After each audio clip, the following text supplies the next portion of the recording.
అయినా దేవుని బిడ్డలారా, దేవుడు మీకు తోడై ఉండునుగాక. మిమ్మలను మీ పిల్లను వర్ధిల్ల చేయునుగాక. ఆయన కృప, ఆయన కాపుదల, ఆయన భద్రత సదాకాలం మీకు తోడై ఉండునుగాక. దేవుని యొక్క కృప వాగ్దానము మనము స్వతంత్రించుకుందాం. దేవుడు ప్రేమ కనికరం గల దేవుడు, అద్భుతమైన దేవుడు, అనేకమైన మేలులు ఉపకారం చేసే మన దేవుడు. ఆయన్నే యేసు క్రీస్తు ప్రభువారు. వాక్యాన్ని చదువుకుందాం. యోహాను వ్రాసిన 3వ పత్రిక 2వ వచనము, 1వ అధ్యాయం ఉంది. 2వ వచనాన్ని చదివి ధ్యానించుకుందాం. ప్రియుడా, నీ ఆత్మ వర్ధిల్లుచున్న ప్రకారము నీవు అన్ని విషయములలోనూ వర్ధిల్లుచు సౌఖ్యముగా ఉండవలనని ప్రార్థించుచున్నానని దేవుని వాక్యము వ్రాయబడి ఉంది. ఇక్కడ గాయి అని భక్తుడికి అపొస్తలుడైన యోహాను ఈ పత్రికను రాస్తున్నాడు. ప్రియుడైన గాయునకు శుభములు తెలియపరుస్తున్నాడు. మరి ప్రియమైన కుమారుడు, అతని ద్వారా రక్షించబడ్డాడు కాబట్టి మంచి సాక్ష్యం కలిగిన కుమారుడు, ప్రార్థనపరుడు, విశ్వాసము కలిగిన వ్యక్తి, సంఘములో మంచి పనులు చేస్తూ ఆయన కొరకు ఈ మాటలు రాస్తూ కొన్ని విషయాలు తెలియపరుస్తున్నాడు. మొదటిది శుభము అని వ్రాస్తున్నాడు. రెండవది తన విషయంలో మెచ్చుకుంటున్నాడు. అంటే గాయి దాతృత్వమును గురించి మెచ్చుకుంటున్నాడు. రెండవది ఆయన అంటే మొదటిది చూద్దాం, రెండవది కూడా చూద్దాం. ప్రియుడా, నీ ఆత్మ వర్ధిల్లుచున్న ప్రకారం అంటున్నాడు. అంటే ఆత్మ వర్ధిల్లాలని చెప్తున్నాడు. అందుకే నాడు చాలామంది క్రైస్తవులకు ఆత్మ అంటే ఏంది అర్థం కావట్లేదు. అందుకే భౌతికమైన శరీరం కొరకే ఆలోచన చేస్తారు.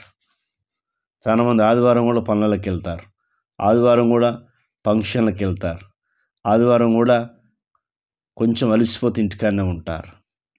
కానీ బైబిల్ చెప్తా ఉంది, శరీరము కేవలం నిష్ప్రయోజనము అని బైబిల్ చెప్తుంది.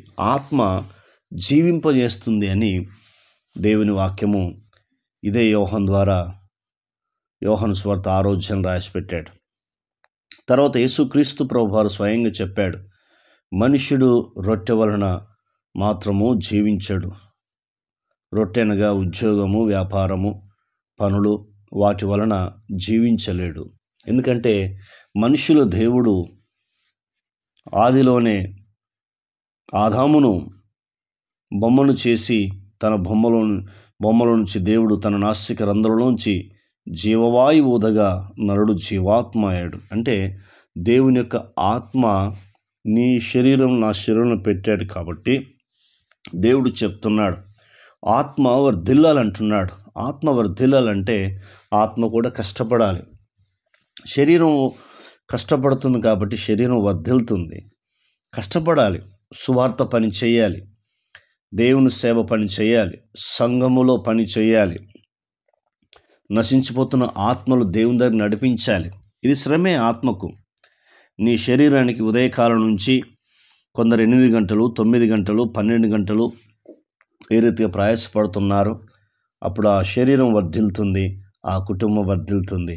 అలాగే సమయం దొరికినప్పుడల్లా నశించిపోతున్న ఆత్మకు దేవుని మాటలు తెలియపరచడం, దేవుడు నీ పట్ల చేసిన మేలులు చెప్పడం. అప్పుడు ఏమవుతుందంటే నీ ఆత్మకు నీవు కష్టపడుతున్నట్టు, ఒక ఆత్మను దేవుని దగ్గర తీసుకొస్తున్నట్టు. సంఘములో ఏ సంఘములో అంగముగా పెరుగుతున్నావో అక్కడ కూడా నీవు ఉంటే ఆ సంఘములో కార్యక్రమంలో పాలు పొందుతూ, ఆ సంఘములో నమ్మకముగా ఉంటూ ముందుకు నడుస్తున్నప్పుడు అప్పుడు ఏమవుతుందంటే నీ ఆత్మ వర్ధిల్లుతుంది. నీ శరీరం ఎన్ని పనులు చేసినా 4 పనులు చేస్తే 4 పనుల నుంచి 4 రూపాయలు వస్తాయి, వర్ధిల్తావు. అలాగే దేవుని పరిచర్య చేయడం, సువార్త చేయడం, సంఘములో ప్రోత్సహించడం, ఇవన్నీ చేస్తున్నప్పుడు నీ ఆత్మ బ్లెస్ అవుతుంది. చెప్పాడు, నీవన్ని విషయములలో వర్ధిల్లుచు అన్నాడు. అంటే ఆత్మ వర్ధిల్తున్నప్పుడు అన్ని విషయాలు వర్ధిల్తావు, భౌతికంగా వర్ధిల్తావు అని దేవుడు చెప్తున్నాడు. మరి నీవు అలా ఉండాలని కోరుతున్నాను. మొదటిది అలా ఉన్నాడు. రెండవది ఎలా ఉన్నాడు అనేది 5వ వచనం రాస్తున్నాడు. మళ్ళీ ప్రియుడా అని చెప్తున్నాడు. ప్రియుడా, వారు పరదేశులైనను సహోదరులుగా ఉన్న వారికి నీవు చేసిందెల్లా విశ్వాసికి తగినట్టుగా చేయుచున్నావు అంటున్నాడు. ఆయన యొక్క దాతృత్వం గురించి మెచ్చుకుంటున్నాడు సేవకుడు. మరి నిన్ను కూడా దేవుడు మెచ్చుకోవాలి, అలాగే సేవకుడు కూడా మెచ్చుకోవాలి. నీవు చేసిందెల్లా విశ్వాసికి తగినట్టుగా చేయుచున్నావు అని చెప్తున్నాడు. అంటే ఎంత అద్భుతమో చూడండి.